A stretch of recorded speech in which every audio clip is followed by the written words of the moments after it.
Welcome back to Innovators with Jane King. I'm David Grosso with BOLDTV. Today's topic, the federal budget. The U.S. federal deficit in 2020 is now over $1 trillion. To get spending under control, should we raise taxes, cut services, or both?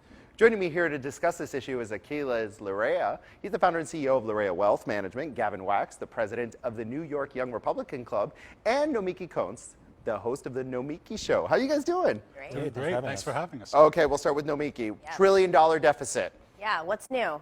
Okay, yeah, but it's a massive problem, isn't it? Not as much of a problem as the fact that income inequality is worse than it's ever been in the history of America. We're talking 1929. But billionaires and oligarchs are making the most money and not paying enough in taxes. So that's how you get a subway that's crumbling. That's how you get people who can't afford their housing when they're working, sometimes 1, 2, 3 jobs. That's how you get a shrinking middle class. The problem is not so much the deficit or even this growing budget. It's that of the budget, how much of that is going to tax breaks? How much of it is going to military spending?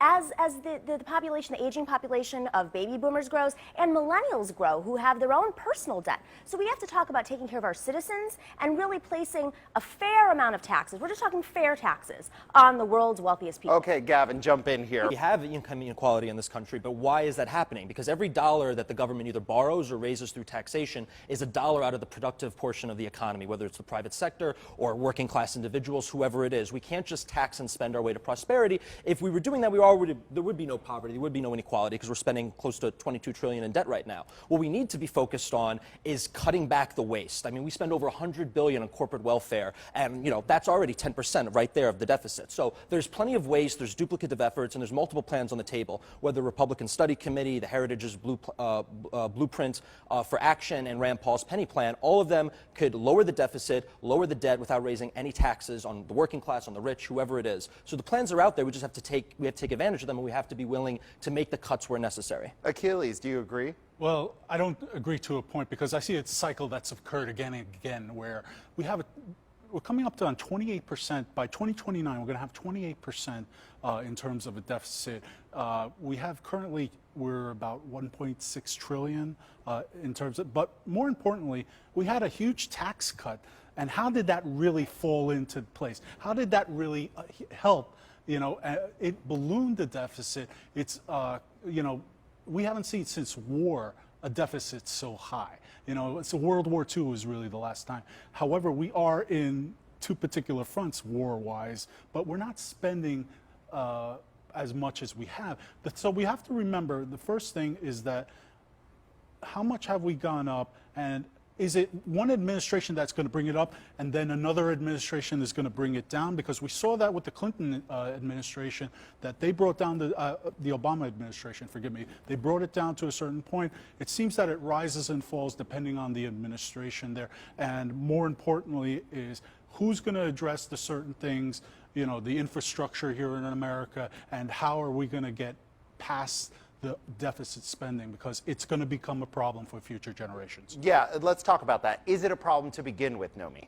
It is not a top-tier problem for most Americans, including the oligarchs who are not being taxed. This has really become a talking point for Republicans, but at the end of the day, when a person goes into a voting booth, they're deciding whether or not their life is going to be more functional, more livable. And at this point in history, when infrastructure is in decay and when big business is flourishing, there's a clear problem here. We talk about corporate welfare, and I'm glad that you brought that up. At the end of the day, who are the people that are funding the Heritage Foundation projects and lobbying these efforts? These are the corporations. So why would you trust these reports coming out of these right-wing think tanks that say they're finding a solution when these are the same reports of the 90s that got us to this point? We've done trickle-down economics. It didn't work. We've done, balance the budget with the Clintonian economics. It didn't work. We have to start investing in the people in this country and in the infrastructure in this country and start giving out jobs to the people so that that money can be spent at these big companies, so that money can trickle up. That is what we know works. It worked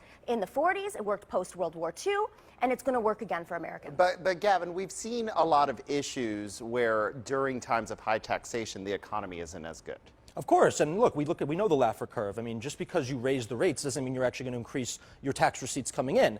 So it's a fallacy to think that we could just continue to raise the rates on either the rich or the middle class or the poor. And they always market it as it's just going to be for the 1%, but it never ends up that way. It always trickles down to the middle class. Everyone has to bear the burden because we have a $22 trillion debt. That's not going to be solved just by taxing, just 1% of the 1% of the population that's already paying close to 90% of our taxes. So we've already maxed out in terms of how much we can extract from this economy. We really need to cut back on the waste, the graft, and all the corruption and inefficiencies in the federal system. I mean, there's tons of it. Every day you see an anecdote on TV. Yeah, online. we don't talk about government efficiency a lot. Is that something where our true. panel could agree on? Yeah, I mean, I Yeah, think it could be a ton Talk about better, the environment. that's We for waste sure. millions just printing paper that no one reads. I mean, we want to get on the page with the environmental friendly policies. Let's do that, and we save a few million here. Last word, one word answer. So federal budget deficit, problem, not a problem? No me. neutral.